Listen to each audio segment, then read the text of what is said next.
Welcome to Hope for the Uprooted. I'm Susan Miller, and I am delighted that you joined me today. Actually, I'm just delighted to sit down and just be with you for a while. I just finished 4 days of managing teenagers. You know, you can't say babysitting when they're teenagers, but I've been everything from carpool to short order cook to listening to all their crazy going on and homework, and oh my goodness. So I tell you, I am just pooped, and I am delighted to sit here with you and just visit from one adult to another. I want to talk to you today about rekindling the romance in your marriage. I feel like saying, hey, just stop what you're doing and grab paper and pencil, because I'm going to give you so many bullet points. And remember too, I may be sharing with you a gentle reminder of what you already know. You may be newly married, or maybe you've been married a long time. Maybe these will be fresh ideas to you, fresh thoughts, or maybe it is just that. It is just a reminder of what you know, and sometimes we need that reminder. I know I always did. But I want to share with you, first of all, when you move, there is such stress on your marriage, and just to help you unpack that, to understand that, to give you the tools and the equipping on rekindling the romance, because so many times that's exactly what we have to do, because we forget in unpacking all the boxes that we have to unpack our man also. And, sometimes that gets put at the bottom of the list. But just to give you a little insight on the differences after a move, the differences between women and men, women look in their rearview mirror and grieve the loss of what they left behind. Relationship, home, the place they love. We are relational beings as women. We lose that sense of community, and that's a part of who we are. And we miss the relationships. We grieve the friends and the family and the people that we've left behind. So that is the perspective that we have when we move and we're grieving. Now, listen up, girls.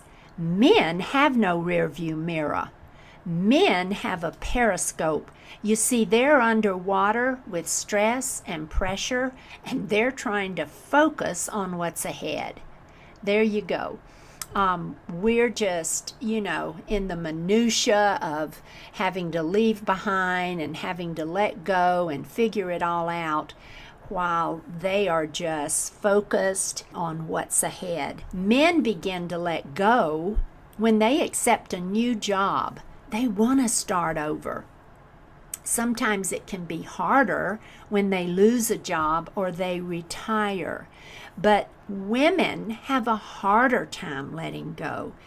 Men just seem to let go and move on to the next thing, where we are relationally with that sense of community that, oh my gosh, I've left behind everything that is familiar to face the unfamiliar. But men are just focused, looking in that periscope, moving on for what's ahead. Men hit the ground running. Many times, wives and families and the move are left behind in the dust, especially if it is a new job or a new promotion. They literally, again, are so focused on what's ahead. And many a time I've had women say, I just feel like I'm left behind, and that our family is left behind. Whereas we hit the ground in slow motion. We're trying to keep the family intact, get the children settled, create a home, unpack the boxes. If we have a career, we're trying to get settled into that. Women are going to a place where they know no one and have no support system normally. where men are going to a job where they're expected and they're welcomed. And of course, this is with a corporate move or with a transfer within a company. Of course, it's different if they've retired or they have lost a job. That creates all the more levels of need for understanding and for rekindling the romance in a marriage. But the separation and the feelings of rootlessness leaves us as women feeling wounded. And it truly does affect our ability to start over.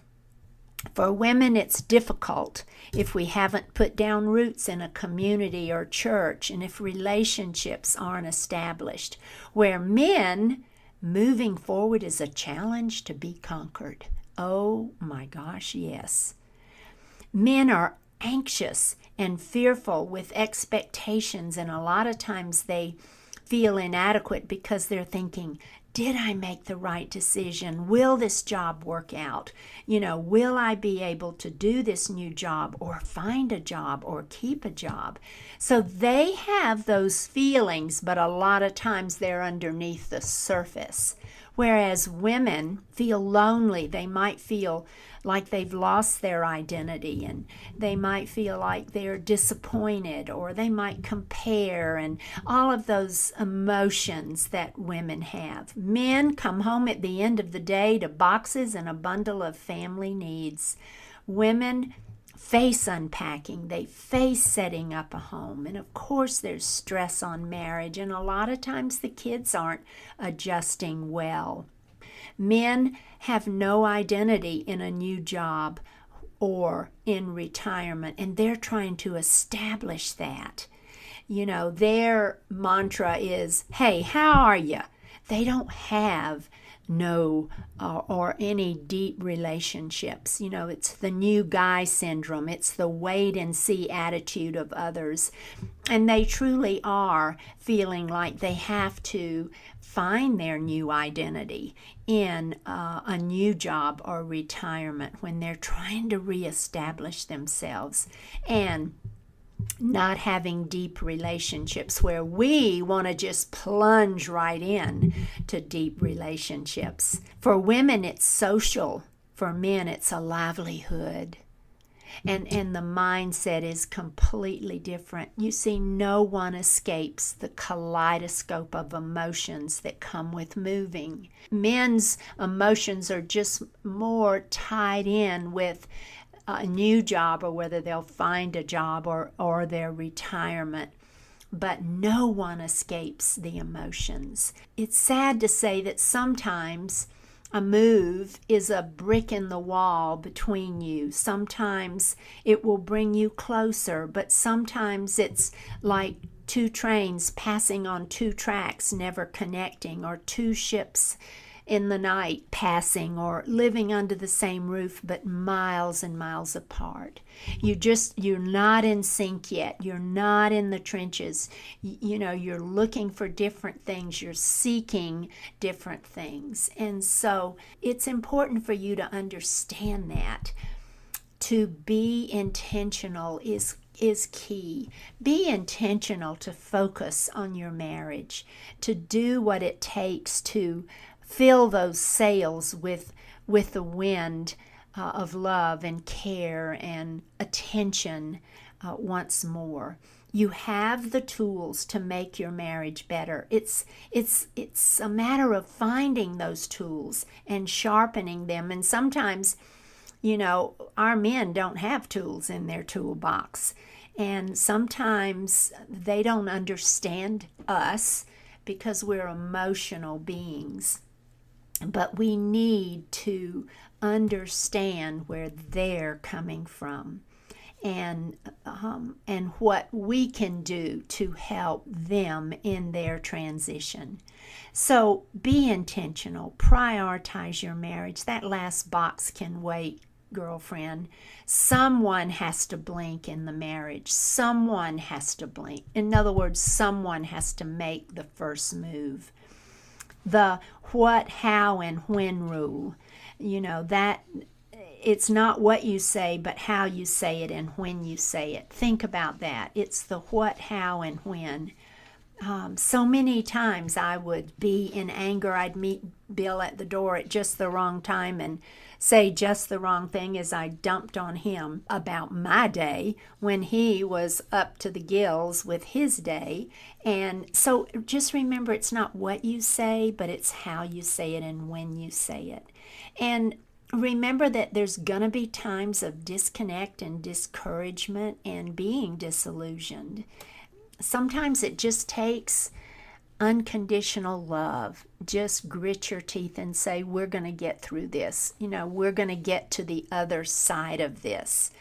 Don't go to bed angry with one another. Try to talk it through and work it through. I think sometimes, and I know I wrote in my book after the boxes are unpacked, that it's like unpacking a cake mix, like taking the cake mix out of the box, and and they're always in a plastic bag, and some ingredients are in the package and others you add, and sometimes the pudding and everything is in that package except the egg or the oil, and you have to add those things to make a great cake. Well, there are things you have to add in your marriage to make it a great marriage. And you need to build your husband up and not down. You need to show him appreciation and give him encouragement and the acceptance of who he is and what he's trying to do for his family, even though you may not understand it and you truly are not communicating well. But it's just like baking a cake.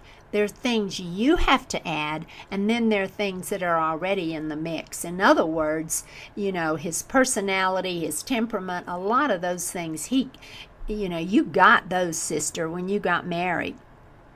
And it's what you add that can enhance that marriage. So just bear that in mind. Be patient with one another. Pray for one another.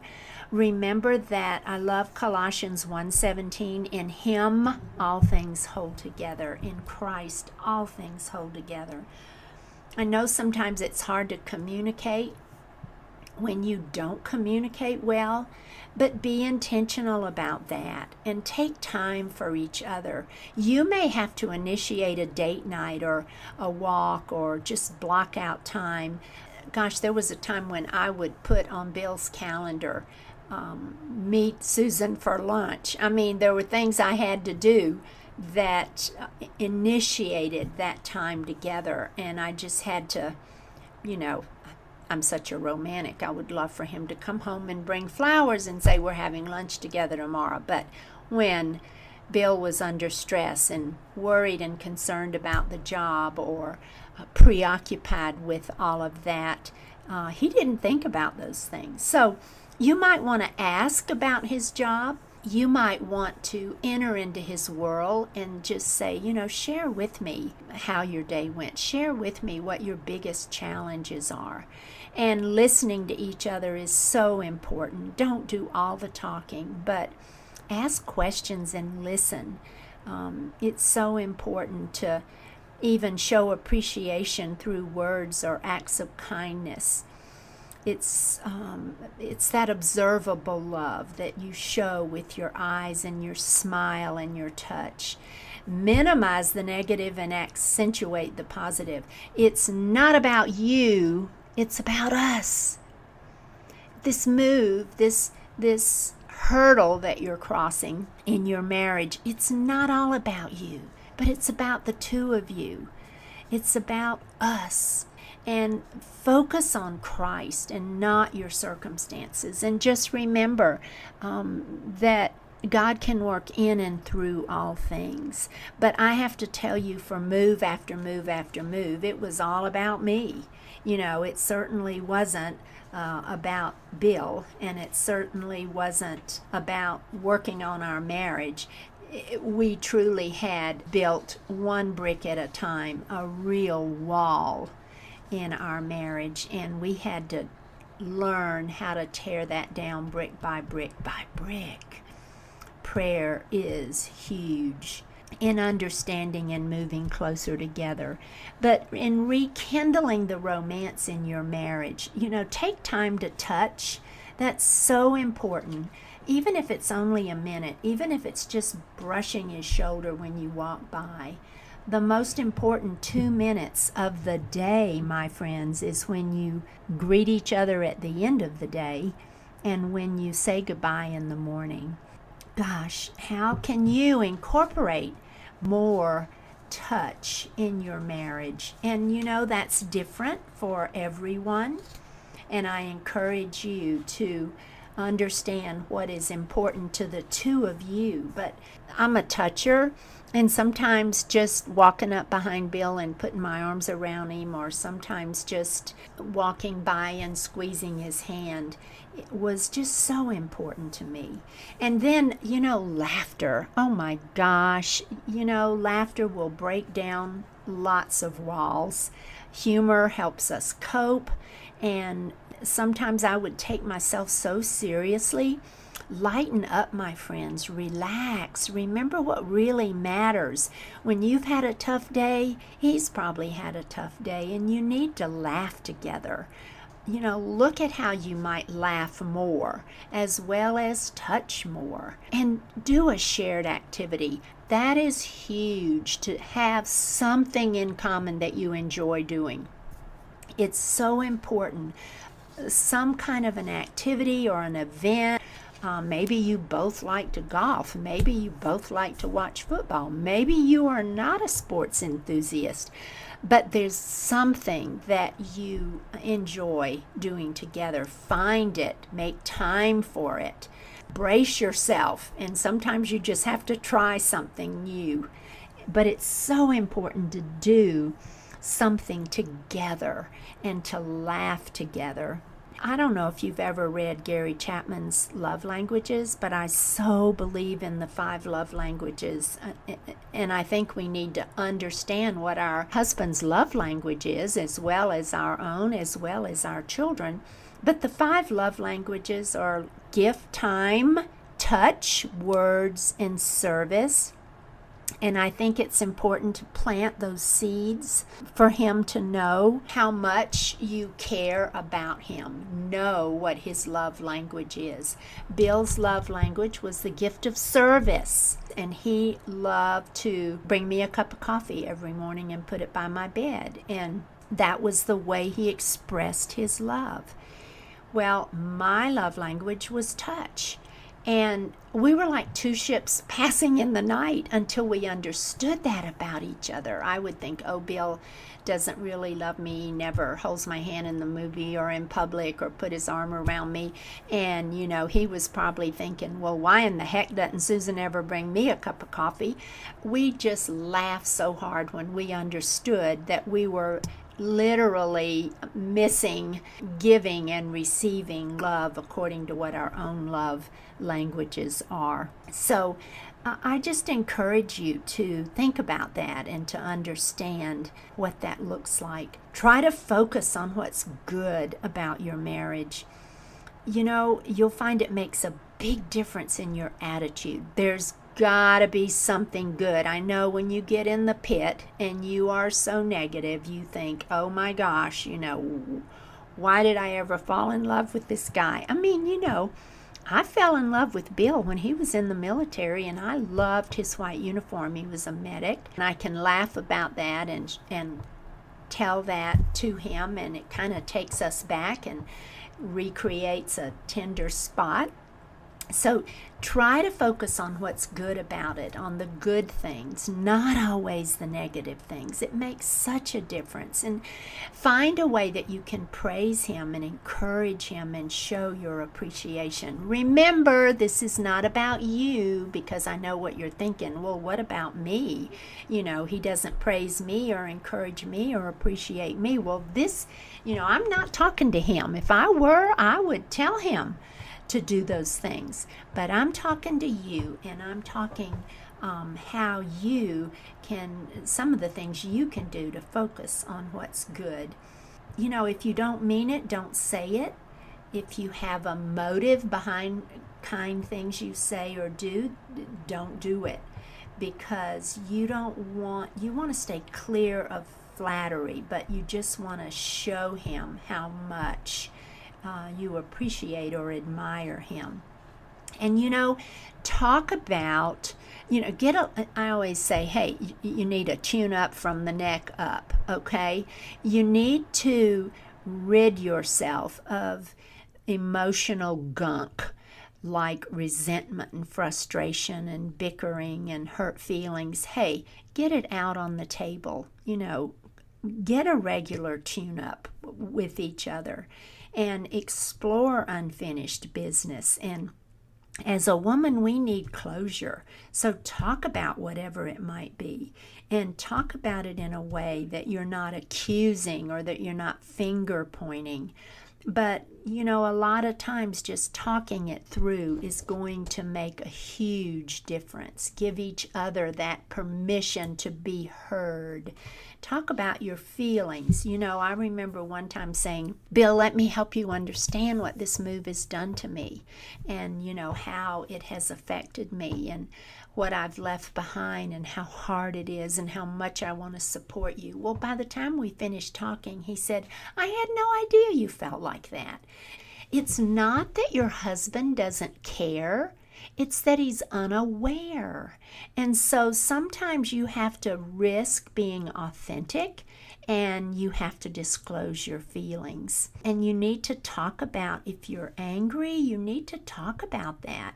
You need to do it in a way that you're not speaking in anger, but that you are owning up to your anger or how you are feeling at that time. And give each other the freedom to fail. You make mistakes, he makes mistakes. You've just got to be grace-based in your marriage by all means.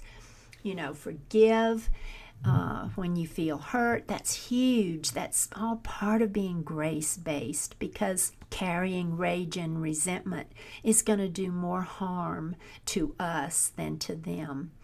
And update how well you know your spouse. Just simple little things that, what do I need to know about you that I may not know? In other words, he may be going through some things that you're not aware of, and you might need to update some of those things. A new job can be stressful, and maybe he's not sharing that, and maybe he won't share that, but he has needs, and you have needs, and it's so important to, as best you can, discover what that is. Discover what makes him tick. It's a matter of spending that time with each other and guarding your time, protecting it, schedule it. Have a plan. Sometimes it's hard with little ones to have a plan, but sometimes you need to just have breakfast in bed, or have music and candles for dinner. Just share the emotions that you feel about how much you love him. And every now and then, you just need to remember that love does not consist in gazing at each other, but in looking together in the same direction. Ask God to guide you, and consider how you want to improve your marriage. Talk about it. Talk about some goals and some highlights and some things you want to do, and find the blessings in your marriage. It's just so important to have the right fuel to propel us forward, and to know that sometimes we have to set goals, and we have to understand the power of making a relationship work, that teamwork, that support system, and we have to trust God all the more. Some of these things may not be easy for you if you're in a hard place in your relationship. I know that. But, I've been in hard places in my marriage with 14 moves and ups and downs and financial upheavals, and one house to another, and raising kids and broken washing machines, and, my gosh, romance was just out the window. But hey, maybe it's time that you close that window, and that you look around that room of marriage, and you make some decisions to put your best foot forward and do what you can to enhance your marriage. Don't forget to have a date night. Don't forget to say, I love you. Oh my gosh, I'm so grateful that I'm such a romantic every day, or every night I would say, Bill, I love you today. And I'm so grateful I did that now. I wouldn't take anything for that. Remember that a hug and a 60-second kiss is pretty powerful. If you can kiss for that long, that's a whole minute. But just to put the romance back in your marriage, remember random acts of kindness, to do little things that might mean a lot. One of the things that I would say to Bill is, we're in this together, and we're going to work through it, and we're going to work in it, and we're going to work around it, but I'm committed, and we're in this together. It's so important to understand what makes him tick and what ticks him off, girlfriend. Every now and then, just put your arms around him and say, you know what? I love you today, and we are going to make this work, and we are going to move forward.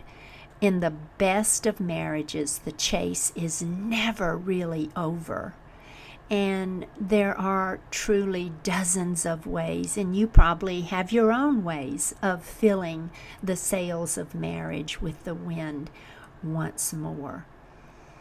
I just encourage you to give your marriage attention and to take the time to be intentional about drawing closer together, to rekindle that romance, whatever that might look like in your marriage, and get to know your man all the more. You'll never regret that, and you'll never be sorry. This is Susan. Hey, I'm so glad you joined me, and we'll see you next time.